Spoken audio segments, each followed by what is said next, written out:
Something doesn't feel right. Teresa Brown whispered those words into her phone in the ladies' room of La Vincenza, one of Manhattan's most exclusive restaurants. She stared at her reflection in the gold-framed mirror, emerald green dress hugging her curves, pearl earrings catching the light, makeup flawless. She looked like she belonged here. She felt like she was walking into a trap. The text she'd just sent to her best friend, Sarah, read, "This was a mistake. Frank gives me bad vibes." Sarah's response came immediately. "You promised you'd give him a chance. He's a VP at his company, T. When was the last time you went out with someone who had their life together?" Teresa closed her eyes. When was the last time? She could recite the disappointing list without effort. Marcus, who'd promised her the world for 8 months before ghosting when she mentioned meeting his parents. Darius, who'd slowly revealed he was still legally married. Antoine, whose idea of commitment was, let's keep things casual and see what happens for an entire year. 1 year. Frank Miller is different, Sarah had insisted when she'd set up this blind date.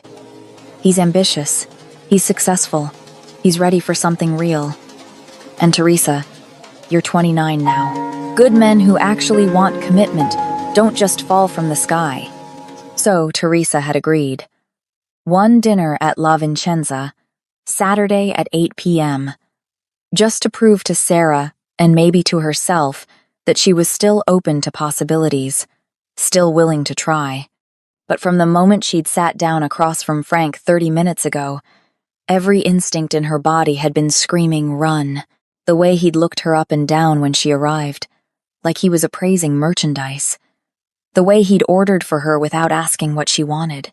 The way he'd leaned too close when he talked, invading her space with expensive cologne and entitled presumption. "You should loosen up a little," he'd said, sliding a glass of Bordeaux toward her with a smile that didn't reach his eyes. "You seem tense." Teresa had hesitated, her fingers hovering over the stem of the wine glass. Something about the way Frank was watching her, waiting, made her skin crawl. But she could hear Sarah's voice in her head. "You're being too picky. You're too guarded. You're going to end up alone." She'd reached for the glass, and that's when she'd excused herself to the bathroom, phone clutched in her hand like a lifeline. Now, staring at her reflection, Teresa made a decision. She was leaving. She didn't care if Sarah called her dramatic. She didn't care if Frank thought she was rude. She was done ignoring the voice inside her that had kept her safe for 29 years. She pushed open the bathroom door and headed back to the table.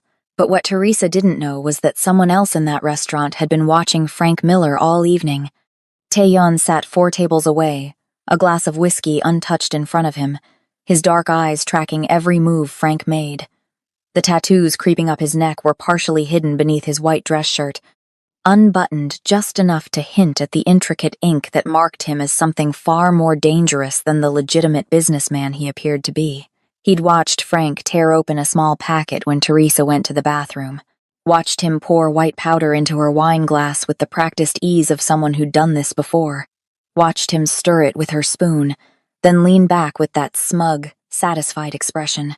Taeyeon's hand tightened on his glass.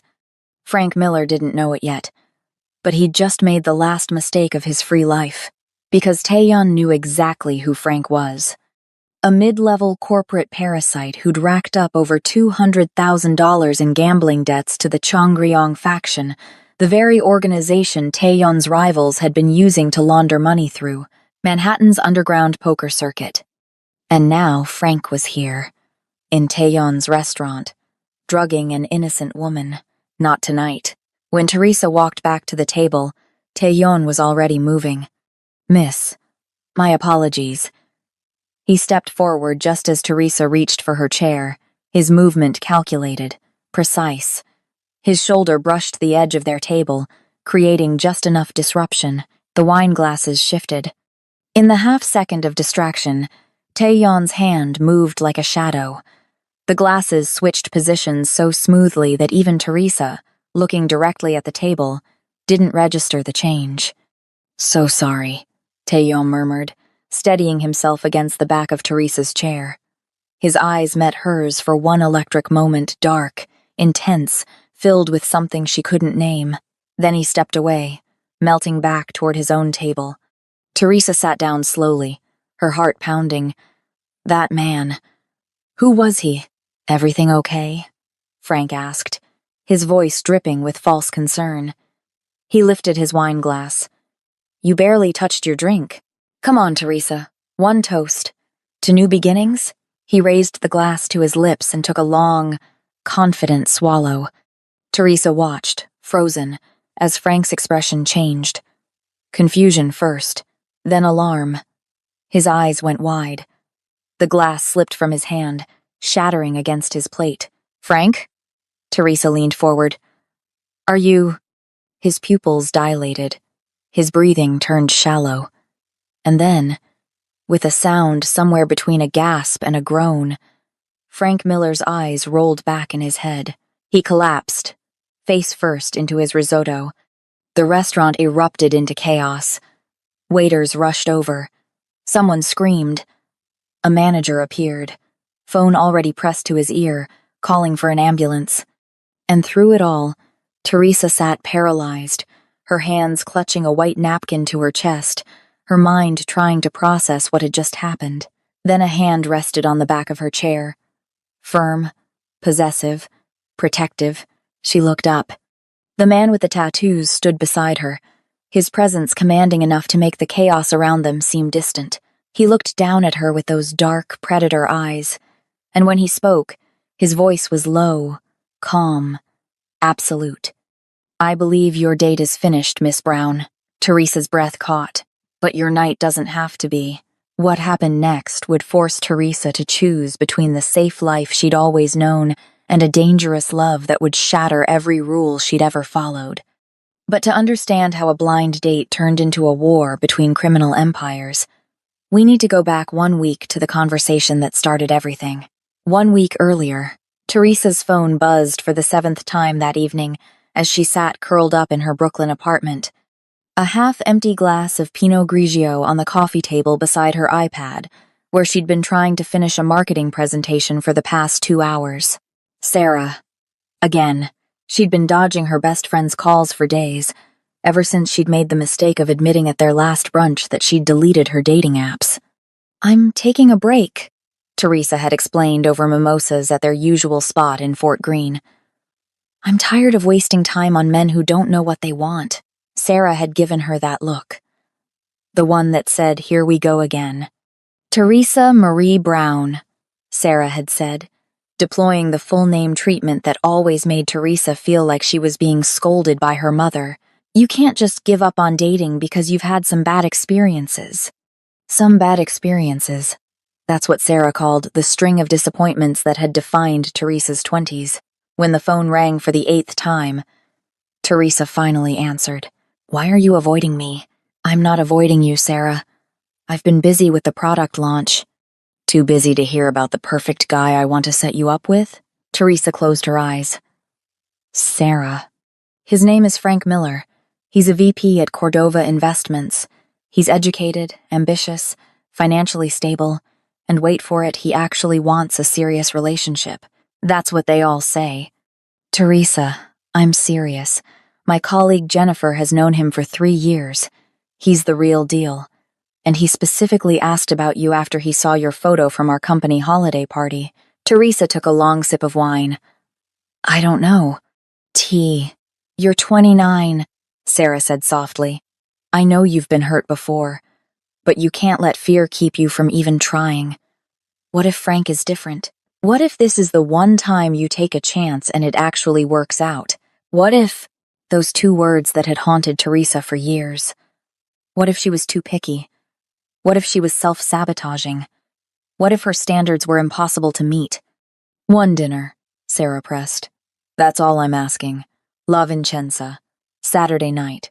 If you hate him after appetizers, you can fake a work emergency and leave, but at least give yourself the chance. Teresa stared at the ceiling of her apartment, at the exposed brick she'd fallen in love with when she'd signed the lease 2 years ago, back when she'd still believed that building the perfect life would somehow lead to finding the perfect person to share it with. Fine, she heard herself say. 1 dinner. Sarah squealed. You won't regret this, T.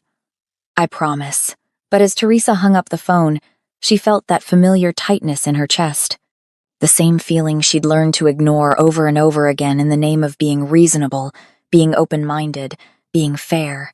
The feeling that something was wrong. She just didn't know yet how wrong. Or that the stranger who would save her life was already watching Frank Miller. Already planning. Already moving pieces into place for a game Teresa didn't even know she was playing.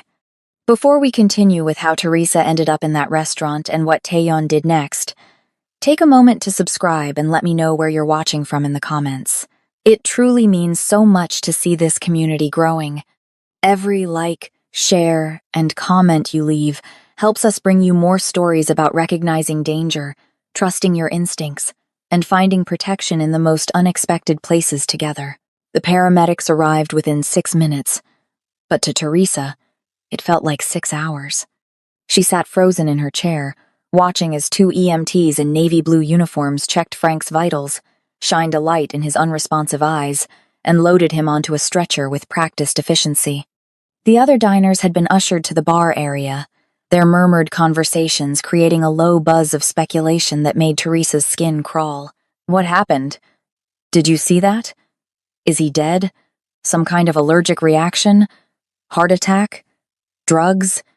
Drugs. Teresa's mind raced back to the wine glass, to the moment before she'd gone to the bathroom. Had there been something in her drink? But Frank was the one who collapsed. Nothing made sense. Miss Brown? She looked up to find a man in an impeccably tailored charcoal suit standing beside her table. Late 30s, maybe early 40s, with salt and pepper hair and the kind of composed expression that suggested he'd handled far worse situations than a guest collapsing during dinner service. I'm Marcus Chen, the general manager of La Vincenza, he said smoothly. I cannot express how deeply sorry I am about this incident. We've never had anything like this happen in our establishment. Teresa opened her mouth to respond, but no words came out. The owner would like to speak with you personally, Marcus continued, gesturing toward the back of the restaurant.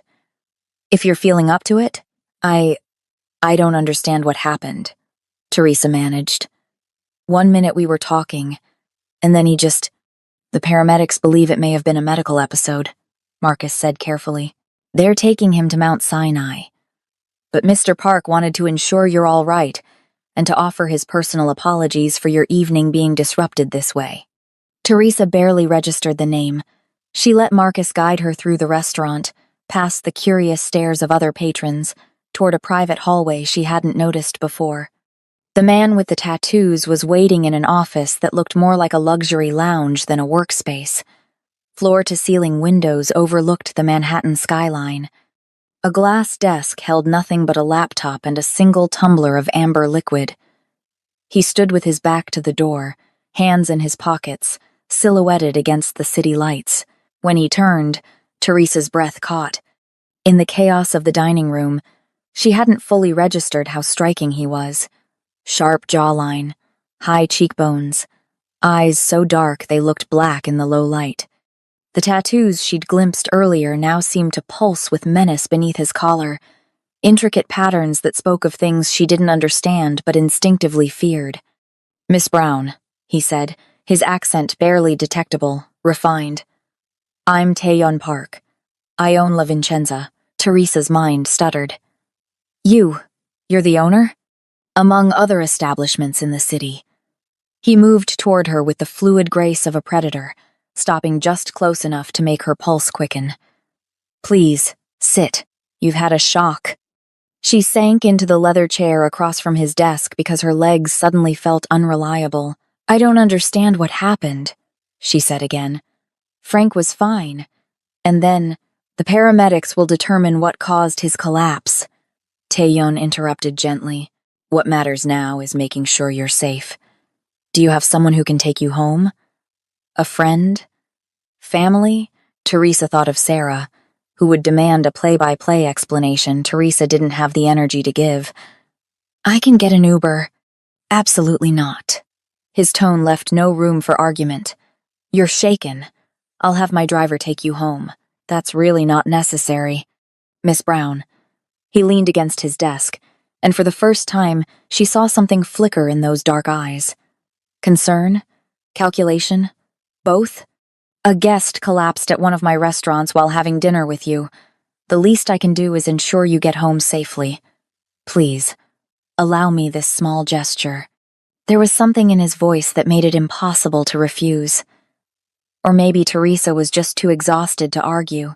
20 minutes later, she found herself in the back of a black Mercedes SUV with tinted windows, being driven through Manhattan by a silent man in a dark suit who hadn't spoken a single word since opening the door for her. Taeyeon sat beside her, maintaining a respectful distance, his presence somehow both comforting and unsettling. "How did you know my last name?" Teresa asked suddenly. "I never told anyone at the restaurant my full name." "Your reservation was under Frank Miller's corporate account," Taeyeon replied smoothly. "It listed both guests. I wanted to make sure I addressed you properly." It was a reasonable explanation. So why did it feel like a half-truth? The SUV pulled up outside her Brooklyn brownstone building. Teresa reached for the door handle, but Taeyeon was faster, exiting the vehicle and coming around to open her door with old-world courtesy that felt anachronistic in modern New York. "Thank you," she said, stepping onto the sidewalk. "For everything. The ride. Making sure I was okay. Lock your door when you get inside," he said. It wasn't a suggestion. And Teresa? The sound of her first name in his mouth sent an unexpected shiver down her spine. "Trust your instincts next time," he said quietly. "They were trying to tell you something tonight."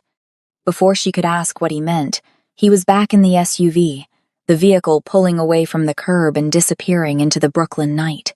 Teresa stood on the sidewalk for a long moment, her heart pounding, before finally climbing the steps to her apartment. It wasn't until she'd changed into pajamas, washed off her makeup, and crawled into bed that she realized she'd never told Taeyeon which building was hers. She'd just said, Brooklyn, and somehow, the driver had known exactly where to go. She reached for her phone to text Sarah, then stopped. What would she even say? "Hey!" My blind date collapsed. The restaurant owner personally drove me home, and I think maybe something really weird is going on. Teresa set the phone down and closed her eyes, willing sleep to come and take away the strange, electric feeling that had been coursing through her body since the moment Taeyeon's hand had rested on the back of her chair.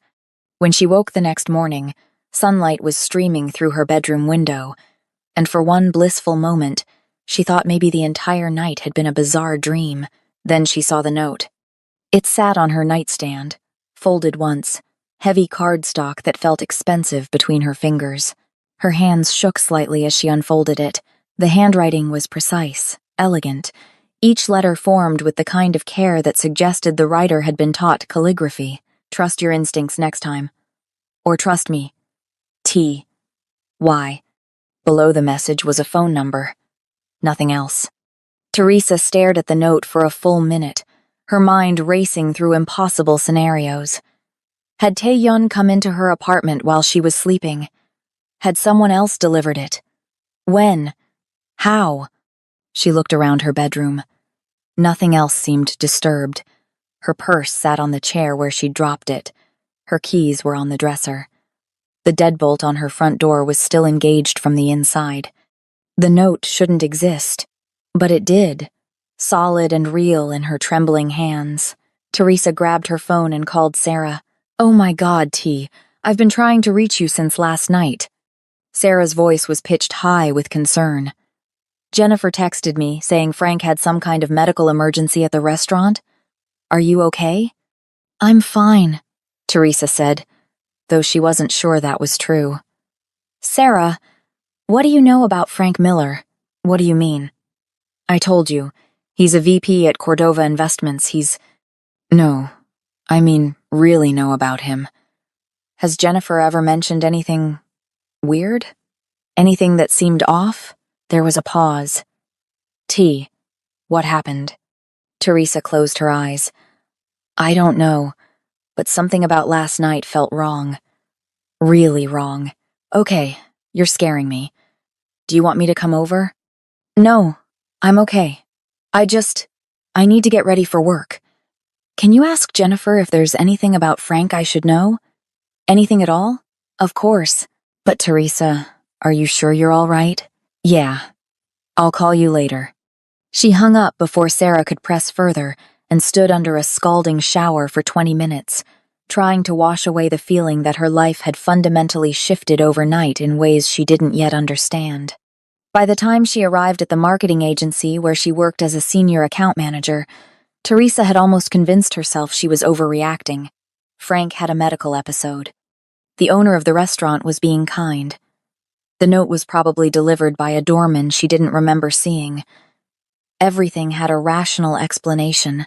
She was reviewing campaign analytics at her desk when her assistant, David, appeared in her doorway looking uncomfortable. Teresa? There's someone here to see you. He doesn't have an appointment, but he's insisting it's urgent. Who is it? Marcus shifted his weight. Frank Miller? Teresa's blood ran cold. What? He says he needs to speak with you. Security's with him in the lobby, but he's getting kind of agitated. Teresa grabbed her phone and stood. Tell security I'm coming down. The elevator ride to the ground floor felt endless. When the doors opened, she heard Frank's voice before she saw him. Perfectly reasonable request. I just need 5 minutes of her time. He stood in the marble lobby of her building, still wearing the same black suit from last night, though now it was wrinkled and stained. His face was flushed, his eyes wild. 2 security guards flanked him, their hands hovering near their belts in a way that suggested they were ready to intervene if necessary. Frank? Teresa stayed near the elevator bank, maintaining distance. What are you doing here? His head snapped toward her, and the expression on his face made her take an involuntary step back. Rage. Pure, undiluted rage. What am I doing here? His voice rose. What am I doing here? You drugged me, Teresa. The lobby went silent.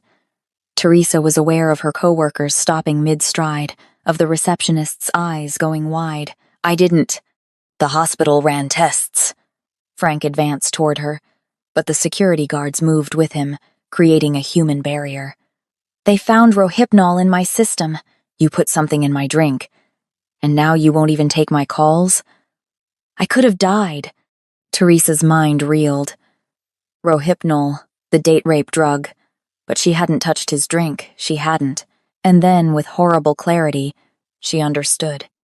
The wine glass Frank had slid toward her, his insistence that she drink it, the way he'd been watching her, waiting. He'd drugged her drink, or tried to, but somehow, impossibly, he'd ended up drinking it himself. The man with the tattoos, the collision with the table, the glasses switching. Trust your instincts next time.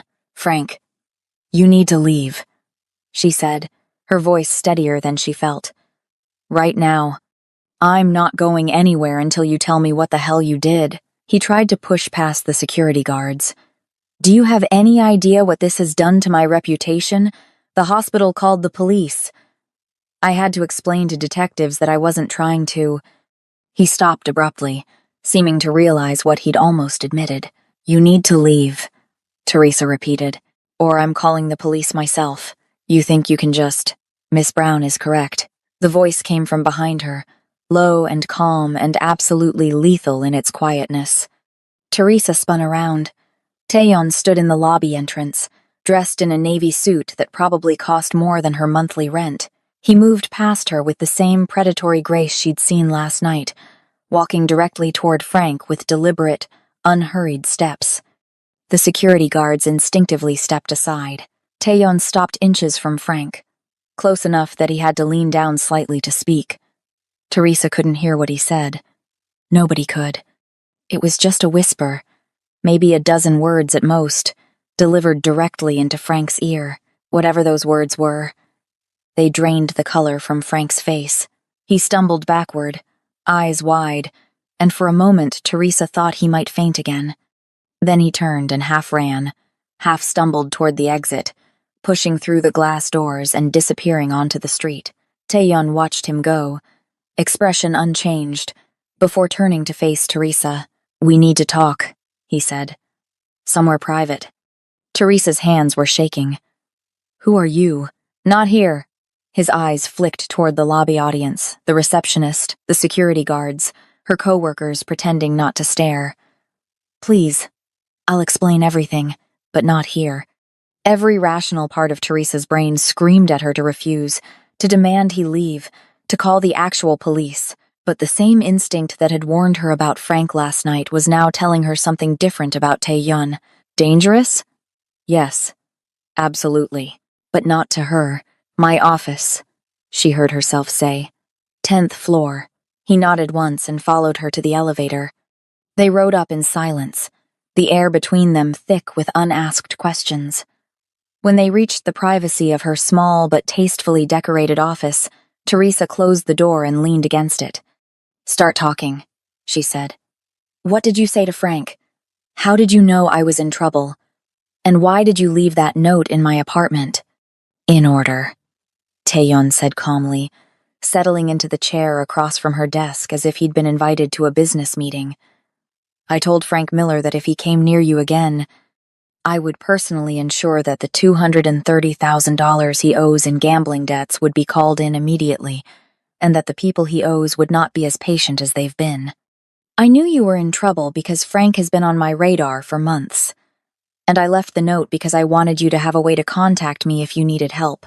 Teresa processed this information in stunned silence. Gambling debts? She finally said. 200,000. 230,000. Tae-yun corrected. Give or take. Frank has been running up debts with underground poker games across Manhattan for the past year. The kind of games where the people running them don't accept "I'll pay you back next month" as an answer. And you know this because? Because I own some of those games. The words hung in the air between them. Teresa should have been afraid. Should have been calling security, calling the police, getting this man out of her office and out of her life. Instead, she found herself walking to her desk, sitting down across from him, and asking the question that had been burning in her mind since last night. Why did you help me?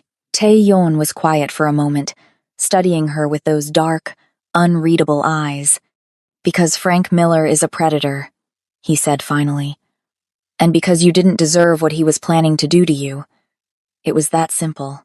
Nothing about this feels simple. No, he agreed. It's not. What do you want from me? Nothing you're not willing to give. He leaned forward slightly, his intensity making the air feel electric. But I think you deserve to know the truth about what happened last night, and about who Frank Miller really is. If you're willing to have dinner with me, a real dinner. Not whatever that nightmare was, I'll tell you everything. Teresa laughed, a sharp, slightly hysterical sound. You want me to have dinner with you? After all this? I'm not asking for trust, Teresa. I'm asking for a conversation. One meal. If you want to walk away after that, I'll respect it. But I think you have questions, and I'm the only one who can answer them. He was right. God help her, he was right. When? She asked. Tonight. My place. I'll send a car for you at 7. Your place? Teresa raised an eyebrow. You don't think that's a little? My penthouse has floor-to-ceiling windows on all sides, Tae-yun said. You can leave at any time. The doorman knows your name and will call you a car the moment you ask. And unlike Frank Miller, I've never needed to drug a woman to have her attention. The confidence in his voice should have been arrogant. Instead, it was simply factual. Teresa knew she should say no. Knew she should block his number, forget this entire insane situation, and go back to her normal, safe, boring life. But her normal, safe, boring life had almost gotten her assaulted 2 nights ago. And this dangerous man with the tattoos and the secrets had saved her. 7 o'clock, she said. And Tae-yun? If this is some kind of game? It's not a game, he interrupted, standing. It's the truth, which is often more dangerous than any game. He left her office as silently as he'd arrived, leaving nothing behind but the faint scent of expensive cologne and the feeling that Teresa's life had just pivoted in a direction she couldn't begin to predict.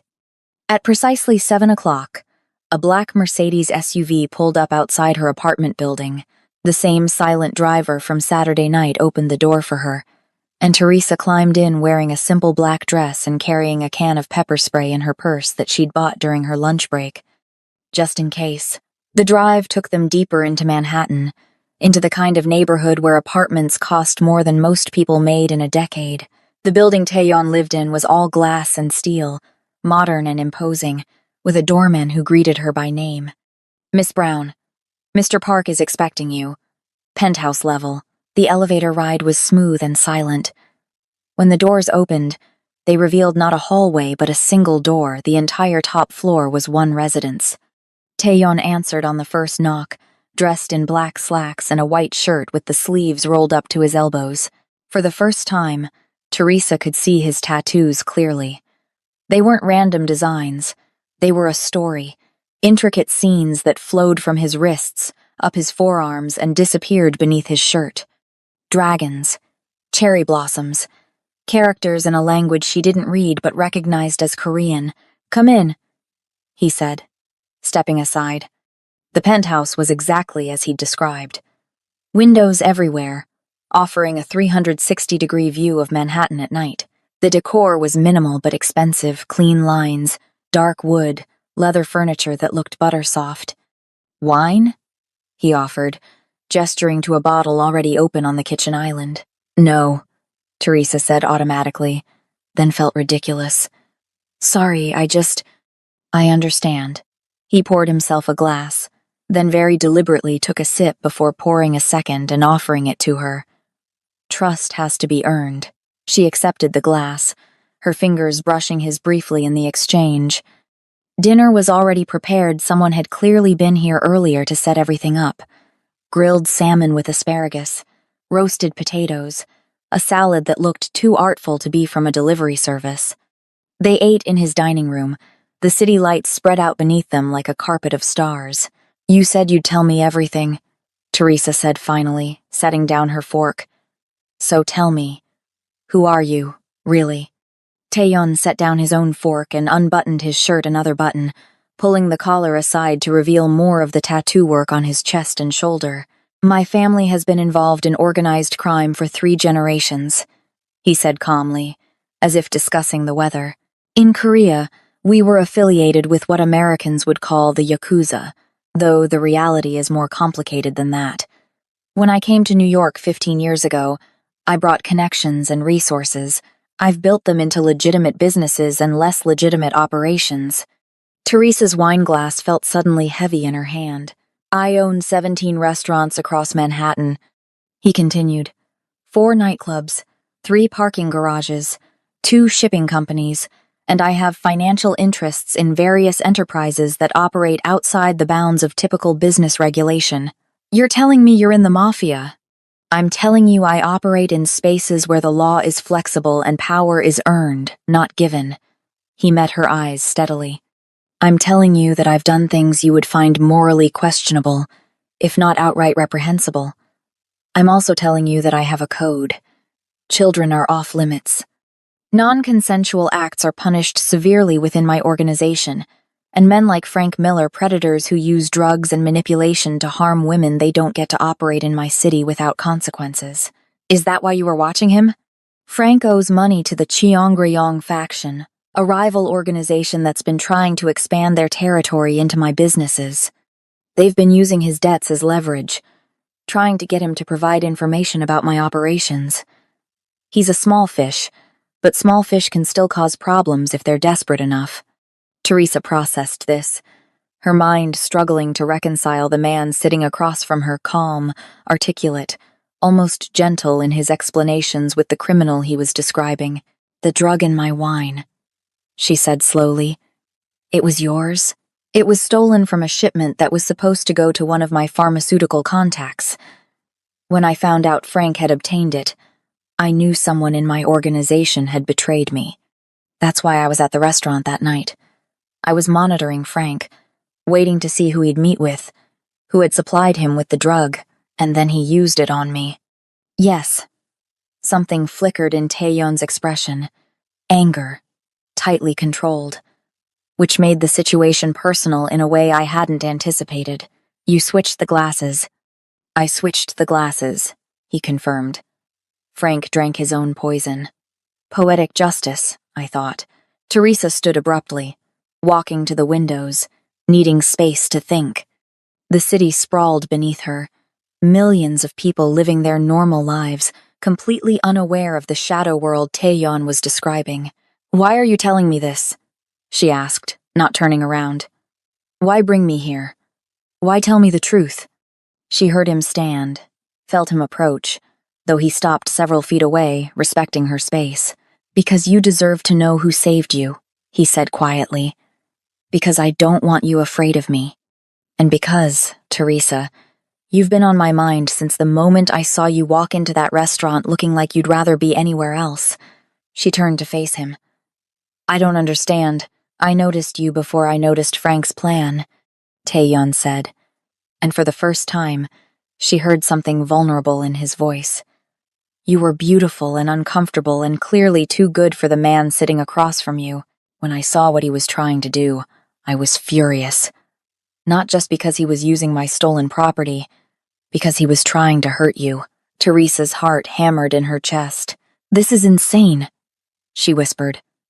"Everything about this is insane. I know. You're a criminal. Yes, I should be running away from you as fast as possible. You probably should," he agreed. "But you're not. Why is that?" Teresa didn't have an answer. Or rather, she had too many answers, and none of them made rational sense, because he'd saved her when he didn't have to. Because he'd been honest when he could have lied. Because when she looked at him, she felt safer than she'd felt in years. Even knowing what he was. "I need time to think," she said finally. "Of course." Taeyeon pulled out his phone, typed something quickly. "My driver will take you home whenever you're ready." "But Teresa? Frank Miller is still a problem. He's desperate. He's angry. And desperate. Angry men do stupid things. Until this situation is resolved, I'd like to have someone watching your building, just to make sure you're safe.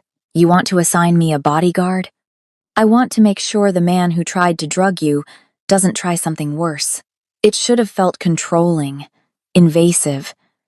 Instead, it felt like care. "Okay," Teresa heard herself say. "For now, okay." Taeyeon nodded, and something in his expression softened. The car ride home was quiet, Teresa's mind spinning with everything she'd learned. When she finally crawled into bed after midnight, she expected to lie awake for hours. Instead, she fell asleep almost immediately, her dreams filled with dark eyes and city lights, and the feeling of being watched over by someone far more dangerous than the monsters he protected her from. The next 3 days passed in a strange, suspended reality. Teresa went to work, came home, ordered takeout, and tried to pretend her life hadn't been fundamentally altered by a tattooed Korean crime boss who sent her good morning texts and had a black sedan parked outside her building 24 hours a day. She didn't see Taeyeon in person, but she felt his presence everywhere. The security guard at her office building who seemed to materialize whenever she arrived or left. The barista at her usual coffee shop who refused to let her pay, saying her tab had been taken care of. The way her subway commute felt inexplicably safer, as if invisible eyes were watching over her. Sarah called repeatedly, demanding details about the hot guy from the restaurant that Jennifer had heard about through some corporate gossip chain. Teresa deflected, made excuses, and tried not to think about how good it felt to have someone care whether she made it home safely. On Thursday evening, Teresa's phone buzzed with a text from an unknown number. "Frank is planning something. Be careful." A concerned friend. She immediately forwarded it to Taeyeon. She stared at her phone for a long moment, then pulled up Taeyeon's number and texted, "Just got a weird message. Someone warning me about Frank. Said Frank is paranoid and making threats." The response came within seconds. Name? Victor Chen. Said he's an attorney. 3 dots appeared, disappeared, appeared again. Then, "Stay inside tonight. I'm sending additional security to your building." Taeyeon's next message came a moment later. Victor Chen isn't Frank's attorney. He's one of the Viper's men. They're probing to see how much you know. Don't engage with any unknown numbers. Teresa wanted to argue, to insist she could take care of herself, but the memory of Frank's rage in her office lobby was too fresh. Instead, she texted back, "Okay, another message. Thank you for trusting me." She fell asleep that night with her phone on the nightstand, half expecting it to ring with more threats, more warnings, more intrusions into the carefully controlled life she'd built for herself. What she didn't know was that across town, in a dimly lit private room at a nightclub Taeyeon didn't own, Frank Miller was making a deal with the devil. The man who called himself the Viper was older than Frank expected, mid-50s with silver hair and a face that had seen too much of the world's ugliness to be shocked by anything anymore. He sat across from Frank in a booth, flanked by two men who looked like they ate people for breakfast and picked their teeth with the bones. "Let me make sure I understand," the Viper said, his voice smooth as silk and twice as dangerous. "You want me to erase your debt $230,000 in exchange for helping us eliminate a competitor?" "Not eliminate," Frank said quickly. He'd been drinking for courage, and his words slurred slightly. "Just discredit. Embarrass. Make him vulnerable." "Taeyeon Park doesn't embarrass easily," the Viper observed. "He's built his empire on control and fear. What makes you think you can touch him?" "The girl. Teresa." Frank leaned forward, warming to his subject. "He's got a thing for her. I've been watching. He's got men following her, protecting her. She's his weakness." The Viper's expression didn't change, but something flickered in his eyes. "Interest. Go on. We use her to lure him out, make him think she's in danger. When he comes to play hero, you do whatever you need to do. I just want him to suffer the way he made me suffer. And the girl, what happens to her in this scenario?" Frank shrugged, the gesture revealing exactly how much he'd thought about Teresa's welfare. "That's your problem. I just want Park destroyed." The Viper was quiet for a long moment, studying Frank with the kind of intensity that made lesser men confess to crimes they hadn't committed. "All right," he said finally. "I'll clear your debt, but you'll do exactly as I say when I say it. And if you betray me the way you're betraying Park, well," he smiled, showing too many teeth. "Let's just say your debt would be the least of your problems." Frank nodded eagerly, too relieved to recognize the trap he'd just walked into. "There's a woman," the Viper continued. "Sarah Martinez. She's Teresa's friend, correct? The one who arranged your initial date?" "Yeah, but she won't help me. She thinks I'm—" "She'll help if she's properly motivated." The Viper slid a folder across the table. "Sarah's younger brother, Miguel, is currently on probation for drug possession. It would be unfortunate if new evidence came to light suggesting he was dealing rather than simply using. Very unfortunate for his future prospects." Frank stared at the folder, some dim part of his conscience trying to surface through the alcohol in desperation. "You want me to blackmail her? I want you to give her a choice. Help us. And her brother's record stays clean. Refuse, and he goes to prison for 5 to 10 years. The Viper stood, his men rising with him like synchronized shadows. "You have 48 hours to get Teresa Brown to the location we specify. Don't disappoint me, Frank. I'm much less forgiving than Taeyeon Park." They left Frank sitting alone in the booth, the folder in front of him, the weight of what he'd just agreed to settling onto his shoulders like a stone. But Frank Miller had never been good at thinking beyond his own immediate needs. And right now, all he could think about was revenge. Sarah called Teresa on Friday afternoon, her voice tight with stress. "T, I need to see you. Can you meet me for coffee after work? Is everything okay? Just, please. Our usual place. 5:30? Teresa agreed, though something in Sarah's tone set off alarm bells. She texted Taeyeon about the meeting, and his response was immediate. "I'll have someone nearby. Be careful." The cafe was in Fort Greene, a place they'd been meeting for years. Sarah was already there when Teresa arrived, hunched over a cup of tea that looked untouched, Her usual bright energy dimmed to something anxious and fragile. "Hey," Teresa said, sliding into the seat across from her. "What's going on? You sounded weird on the phone." Sarah's eyes filled with tears. "I'm so sorry, T. I'm so sorry." "Sorry for what?" "It's Miguel. He's in trouble. Bad trouble. And the only way to fix it is—" She stopped, shaking her head. I can't do this to you." Teresa reached across the table, gripping Sarah's hand. "Talk to me. Whatever it is, we'll figure it out. Frank came to see me." Sarah whispered. "He has evidence that could send Miguel to prison. Real prison, Teresa. Not probation, not community service. 5 to 10 years for drug dealing charges. Miguel doesn't deal drugs." "I know that. You know that. But Frank has something, texts, photos. I don't know, that makes it look like he does. And he said if I don't help him, he'll give everything to the police." Teresa's grip tightened. "Help him do what?" Sarah pulled her hand away, unable to meet Teresa's eyes. "He wants you to meet him. Tonight. At a warehouse in Red Hook. He says he just wants to talk, to explain everything that happened, to apologize properly. But Teresa, I don't believe him. I think he wants to hurt you, and I'm supposed to convince you to go." The cafe suddenly felt too small, too bright. Teresa's mind raced through possibilities, none of them good. "This isn't just Frank, is it?" Sarah shook her head miserably. "There are other people involved. Dangerous people. People who make Frank look like a playground bully. They want to use you to get to someone else. They told Frank exactly what to say to me, exactly how to pressure me." "Taeyeon," Teresa said quietly. "They want to use me to get to Taeyeon. I don't know who that is, but yes, probably. I told them I wouldn't do it. I told them to go to hell, that I'd never put you in danger. But then they showed me pictures of Miguel. Recent pictures. Pictures of him at his job, at his apartment, at our mom's house." Sarah's voice cracked. "They said accidents happen all the time in Brooklyn.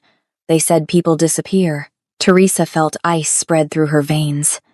This wasn't just Frank's desperate revenge. This was something bigger, more organized, more deadly. "What did you tell them?" "That I'd try, that I'd meet you and convince you to go." Sarah finally looked up, her face streaked with tears. "But I can't, T. I won't. We'll go to the police together. We'll tell them everything. Miguel will understand. He wouldn't want me to sacrifice you to save him." Teresa thought about the Viper's men because it had to be the Viper. Taeyeon had warned her about him watching Miguel, watching Sarah's mother, waiting to see if Sarah would deliver. She thought about Taeyeon, who'd saved her once already, who'd been honest about the darkness of his world while trying to keep her out of it, and she thought about Sarah, her best friend since college, who was being torn apart by an impossible choice. "I'll go," Teresa heard herself say. "What?" "No." "Teresa, no, but not alone." Teresa pulled out her phone, typing quickly. "I'm going to tell Taeyeon exactly what's happening. He'll have people there. This is obviously a trap, which means they're expecting it. So we give them what they expect. But we're ready for it. This is insane. Everything about my life has been insane for a week," Teresa said. "But I'm not letting them hurt Miguel, and I'm not letting Frank Miller win." She sent the text to Taeyeon. "They're using Sarah's brother to force me to a warehouse in Red Hook tonight. It's a trap. I'm going to walk into it. Please tell me you'll be there." The response came within seconds. "What address?" Sarah, shaking, pulled out a crumpled piece of paper and read off the location. Teresa forwarded it to Taeyeon. His reply made her chest tighten. "Don't go. I'll handle this another way." Teresa typed back. "If I don't show, they'll know Sarah warned me. They'll hurt Miguel. I have to go, but I'm trusting you to keep me safe." 3 dots appeared and disappeared for nearly a minute. Then, "I'll be there. But Teresa, when this is over, we're going to have a serious conversation about the definition of staying safe. Despite everything," she smiled. Okay, she said to Sarah. Text them back. Tell them I agreed to meet Frank. 8 o'clock tonight. And then you're going to take Miguel and your mother to a hotel somewhere far from Brooklyn, and you're going to stay there until I tell you it's safe to come back. Teresa. Please, Sarah. Trust me. I've got someone watching out for me. Someone who's scarier than whoever's threatening you. Sarah didn't look convinced, but she nodded. At 7:30 that evening, Teresa stood outside the warehouse in Red Hook, her phone clutched in her hand, trying not to let her terror show. The building was exactly what she'd expected from a criminal hideout in a movie, abandoned, industrial, covered in graffiti, with broken windows that looked like empty eye sockets in the fading light. A black van was parked near the entrance. As Teresa approached, the side door slid open, and Frank stepped out. He looked worse than he had at her office. Unshaven, wild-eyed, his expensive suit replaced by jeans and a jacket that had seen better days. You came, he said, and he sounded genuinely surprised. Let's just get this over with, Teresa replied, proud of how steady her voice sounded. You wanted to talk? So, talk. Not out here. Frank gestured toward the warehouse. Inside, somewhere private. I'm not going in there. You don't have a choice. 2 men emerged from the van, large, armed, professional in a way that made Teresa's stomach drop. These weren't Frank's hired help. These were the Viper's soldiers. One of them grabbed her arm. Teresa didn't fight. Fighting would only make things worse. Instead, she let them lead her into the warehouse, her mind tracking every detail, every possible exit, every place Taeyeon's people might be hiding. Please, she thought. Please be here. The interior of the warehouse was cavernous and dark, lit by a few hanging industrial lights that created pools of brightness surrounded by deep shadows. In the center of the space, someone had set up what looked obscenely like a stage, a clear area with a chair, clearly meant for her, and standing behind that chair, hands in the pockets of an expensive suit that looked completely out of place in this setting, was the Viper. Miss Brown, he said pleasantly, thank you for joining us. I apologize for the dramatic circumstances, but I needed to ensure Taeyeon Park's full attention. And you, my dear, seem to be the key to obtaining it. Teresa's chin lifted. He's going to kill you for this, the Viper smiled. He's certainly going to try. In fact, I'm counting on it. You see, Teresa, may I call you Teresa? This isn't really about you at all.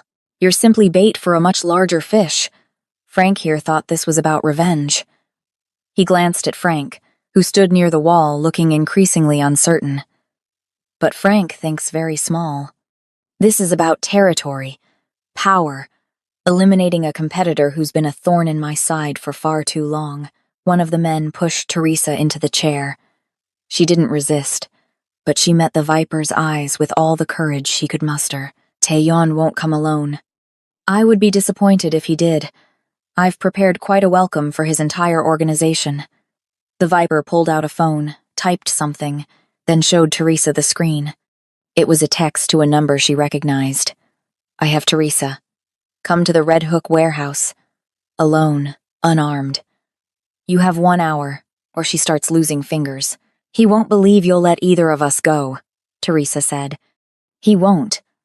But he'll come anyway, because men like Taeyeon have a fatal flaw. They believe they're invincible, that their power makes them untouchable. The Viper's smile widened. Tonight, I'm going to teach him otherwise. The hour that followed was the longest of Teresa's life. The Viper's men positioned themselves around the warehouse on catwalks, behind pillars, near exits, at least a dozen of them, all armed, all waiting. Frank paced nervously near the wall, occasionally glancing at Teresa with something that might have been guilt if he'd been capable of that emotion.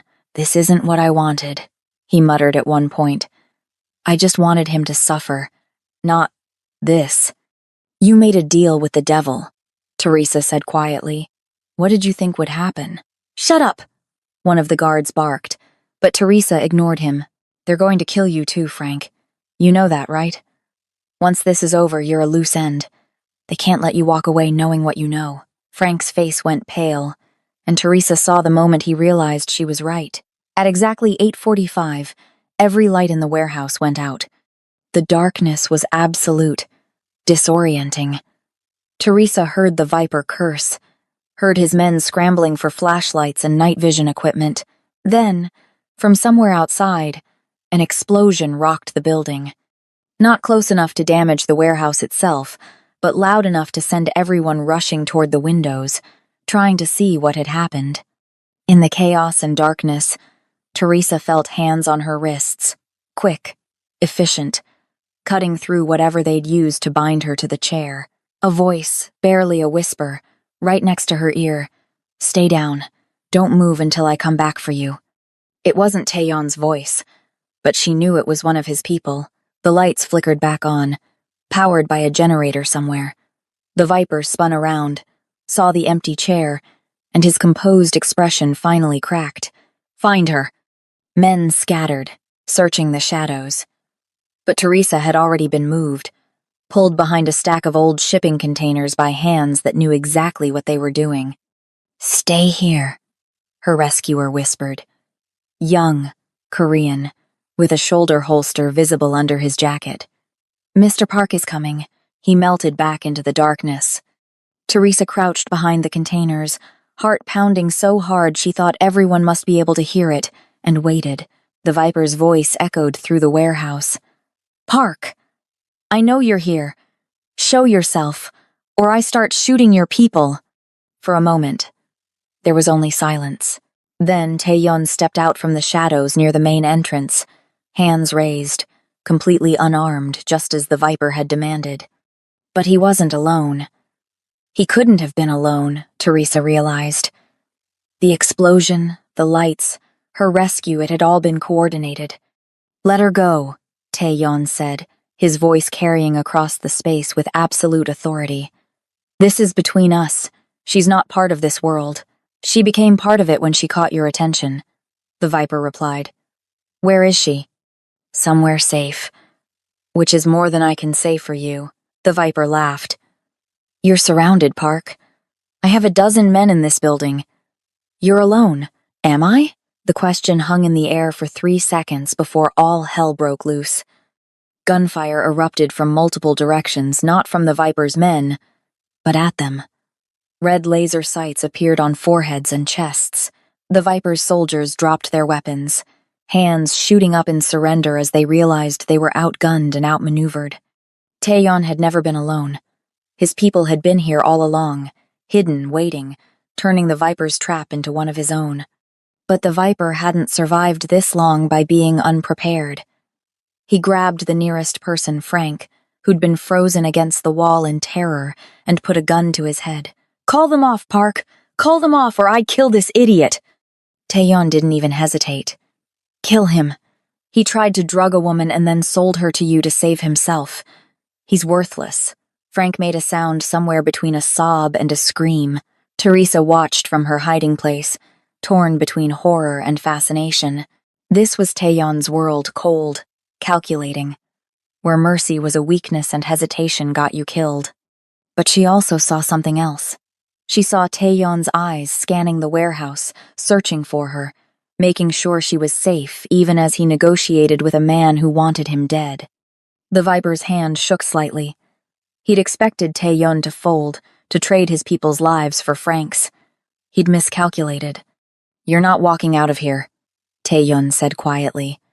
"But I'll give you a choice. Surrender now. Go to ground in another city, and we never speak of this again. Or fight, and I'll make sure everyone in your organization knows you were beaten by a trap you walked into willingly." For a long moment, no one moved. Then the Viper shoved Frank forward and dropped his gun. "This isn't over, Park." "Yes," Taeyeon said. "It is."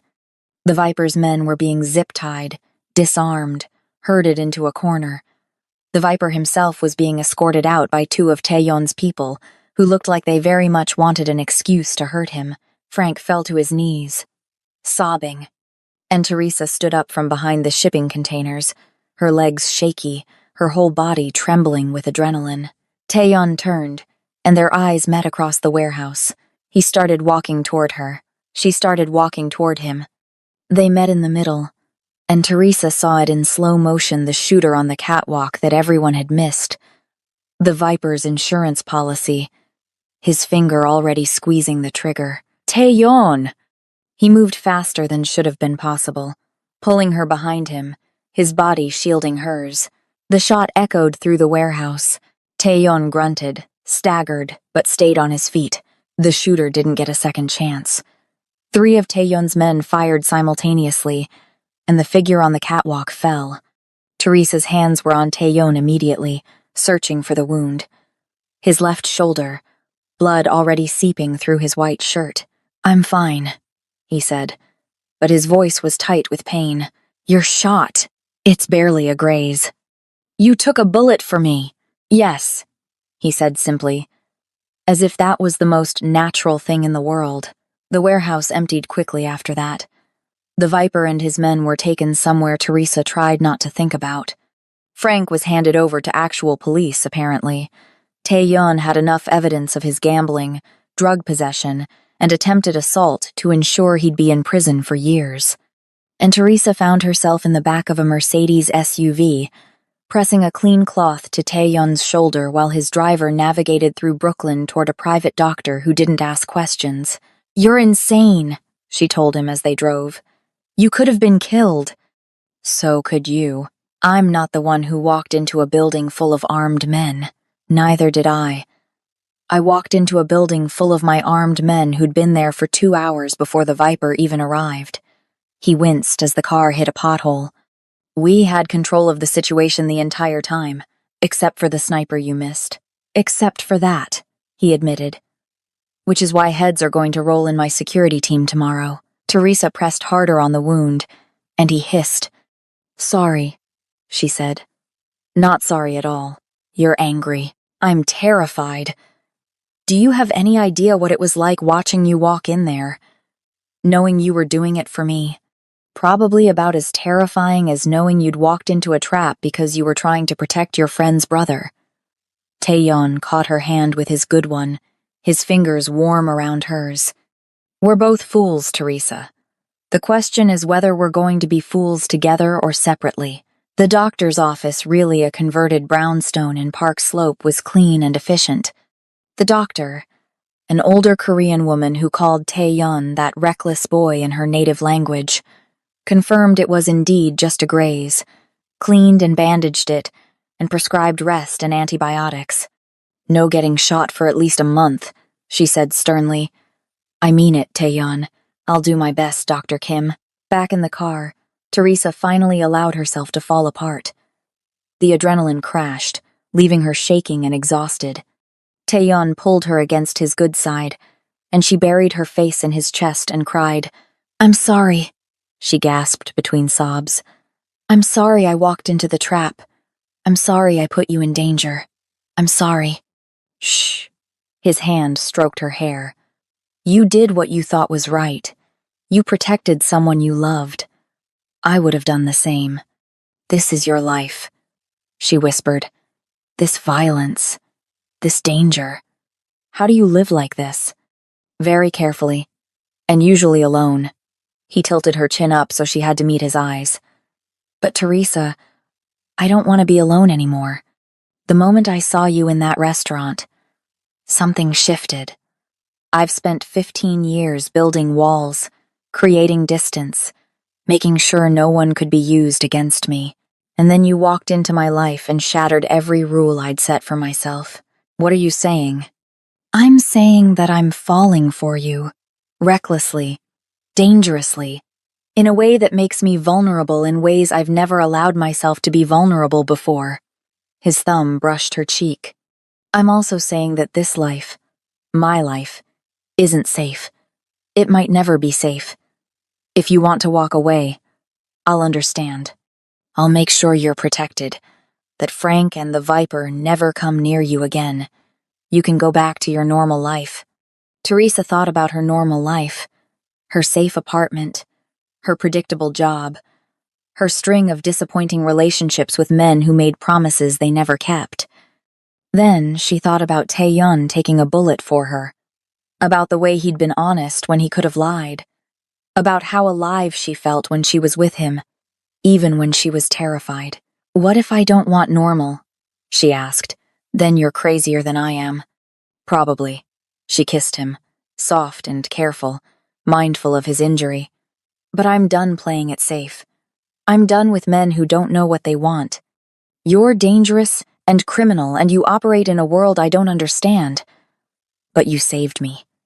Twice. And you've never lied to me. And when I'm with you, I feel like I can finally breathe." Taeyeon kissed her back, deeper this time, his good hand tangling in her hair. "This won't be easy," he warned when they finally broke apart. "I don't want easy. I want real. There will be danger. There's danger everywhere. At least with you, I know someone's watching my back. I'll have to legitimize more of my operations. I won't ask you to be part of the criminal side of my life." "Can you do that? Legitimize things?" "I've been planning to for years. I just never had a reason to follow through." He smiled, and it transformed his face, making him look younger, almost boyish. "Now I do."